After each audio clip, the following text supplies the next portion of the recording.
தமிழ் சினிமாவில் புரட்சித் தலைவர் எம்ஜிஆரின் படங்களின் வெற்றி தோல்விகள் மட்டுமே ரசிகர்களுக்கு பெரிய அளவில் வெளியே தெரியும்.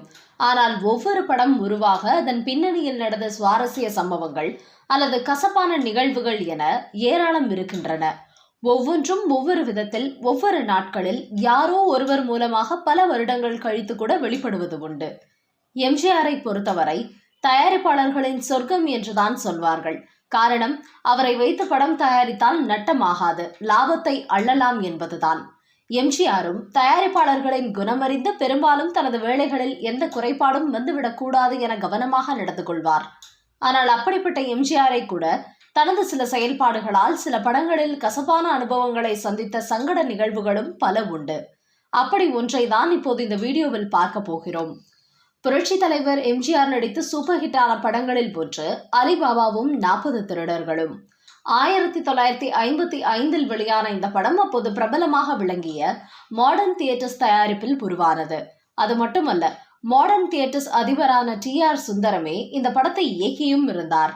பானுமதி இதன் கதாநாயகியாக நடித்திருந்தார். இப்படி ஒரு படத்தை உருவாக்குவதற்கு திட்டமிட்ட இயக்குனர் சுந்தரம் இந்த படத்தில் எம்ஜிஆரை கதாநாயகனாக நடிக்க வைக்க விரும்பினார். அதற்கு சில வருடங்களுக்கு முன்பு ராஜகுமாரி படத்தில் கதாநாயகனாக அறிமுகமான எம்ஜிஆருக்கு அதன் பிறகு வெற்றி படம் எதுவும் இல்லாமல் தன்னை நிலைநிறுத்த போராடி கொண்டிருந்தார். அந்த சமயத்தில்தான் மாடர்ன் தியேட்டர்ஸ் அதிபர் சுந்தரம் தயாரித்த மந்திரி குமாரி படத்தில் எம்ஜிஆருக்கு கதாநாயகனாக நடிக்கும் வாய்ப்பு கிடைத்தது. அந்த படம் அவரது திரையுலக வாழ்க்கையில் திருப்பு முனையை ஏற்படுத்தியது. அதன் பிறகு அலிபாபா படம் துவங்குவதற்குள் எம்ஜிஆர் ஓரளவு நட்சத்திர அந்தஸ்தும் பெற்றுவிட்டார். என்றாலும் தனக்கு திருப்புமுனை கொடுத்த தயாரிப்பாளர் TR சுந்தரம் அழைக்கும் போது எம்ஜிஆர் எந்தவித மறுப்பும் சொல்லாமல் இந்த படத்தில் நடிக்க ஒப்புக்கொண்டார். சொல்ல போனால் மந்திரி குமாரி படத்தின் வெற்றிக்கு நன்றி கடன் தீர்க்கும் விதமாகவே இந்த படத்தில் நடித்தார் எம்ஜிஆர். ஆனாலும் படப்பிடிப்பு நாட்கள் அந்த அளவுக்கு சுமூகமாக செல்லவில்லை. மாடர்ன் தியேட்டர்ஸ் அதிபர் சுந்தரம் வெளிநாட்டில் படித்துவிட்டு வந்தவர். அதனால் எல்லாவற்றிலுமே ஒரு இராணுவ ஒழுங்கை அவர் கடைபிடித்து வந்தார். அந்த அளவிற்கு கண்டிப்பானவரும் கூட. குறிப்பாக தன் படங்களில் தன்னை மீறி யாரும் ஒரு சின்ன மாறுதல் கூறினாலும் கூட அதை அவர் ஏற்றுக்கொள்ள மாட்டார். தன்னுடைய முடிவே சரி என கடைசி வரை உறுதியாக நிற்பார். அப்படி ஒரு நிகழ்வு இந்த அலிபாபாவும் 40 திருடர்களும் படத்திலும் நடந்தது. இந்த படத்தில் இஸ்லாமிய இளைஞர் கதாபாத்திரத்தில் எம்ஜிஆர் நடித்திருந்தார். கதையின்படி அல்லாவின் ஆணைக்கு அடிபடுகிறேன் என எம்ஜிஆர் வசனம் பேச வேண்டும். ஆனால் அதற்கு பதிலாக அன்னையின் ஆணைக்கு அடிபணிகிறேன் என மாற்றம் செய்யலாம் என எம்ஜிஆர் கூறியிருக்கிறார்.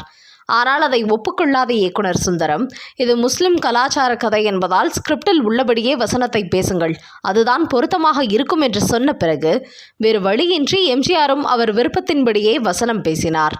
அது மட்டுமல்ல, இந்த படத்தில் நடித்து கொண்டிருந்த போது எம்ஜிஆருக்கு வேறு சில படங்களிலும் நடிக்கும் வாய்ப்புகளும் வந்தன. அதனால் எல்லா படங்களுக்கும் கால்ஷீட் ஒதுக்கி மாறி மாறி பிஸியாக நடித்து வந்தார். ஆனால் எப்படியோ கவனக்குறைவாக அலிபாபாவும் 40 திருடர்களும் படத்திற்கு அவர் கடைசி நேரத்தில் சரியான தேதிகளை ஒதுக்கி தராமல் விட்டுவிட்டார். இத்தனைக்கும் ஒரு சண்டை காட்சியும் ஒரு பாடல் காட்சியும் மட்டுமே எடுக்க வேண்டியது பாக்கி. பொறுத்து பார்த்த இயக்குனர் சுந்தரம் பொறுமை இழந்து ஒரு கட்டத்தில் எம்ஜிஆருக்கு அப்போது டூப் நடிகராக பயன்படுத்தப்பட்ட வந்த கரடிமுத்து என்பவரை வைத்து லாங் ஷாட்டில் அந்த பாடல் காட்சியையும் சண்டை காட்சியும் எடுத்து முடித்து விட்டார். இதனை கேள்விப்பட்ட எம்ஜிஆர் உடனே இயக்குனர் சுந்தர் முன்னால் ஆஜராகி, இப்போது நான் ஃப்ரீ ஆகிவிட்டேன், ஷூட்டிங்கை எப்போது வைத்துக்கொள்ளலாம் என்று கேட்டுள்ளார். அதற்கு இயக்குனர் சுந்தரம், படம் தான் எப்போவும் முடிஞ்சு போச்சே என்று ரொம்பவே கூலாக பதில் சொன்னாராம். இப்படி நன்றி கடன் தீர்க்க ஒரு படம் நடித்து கொடுக்க போன எம்ஜிஆர் தன்னை அறியாமலேயே சில காரணங்களால் சங்கடப்பட்ட நிகழ்வு இந்த அலிபாபாவும் 40 திருடர்களும் படத்தில் நடந்தது ஆச்சரியமான ஒன்றுதான். நண்பர்களே, இது போன்ற இன்னொரு சுவாரஸ்யமான செய்தியை அடுத்த வீடியோவில் பார்க்கலாம். தொடர்ந்து நம் சேனலை சப்ஸ்கிரைப் செய்து லைக் செய்து கமெண்ட்களை பதிவிடுமாறு தாழ்மையுடன் கேட்டுக்கொள்கிறோம். நன்றி.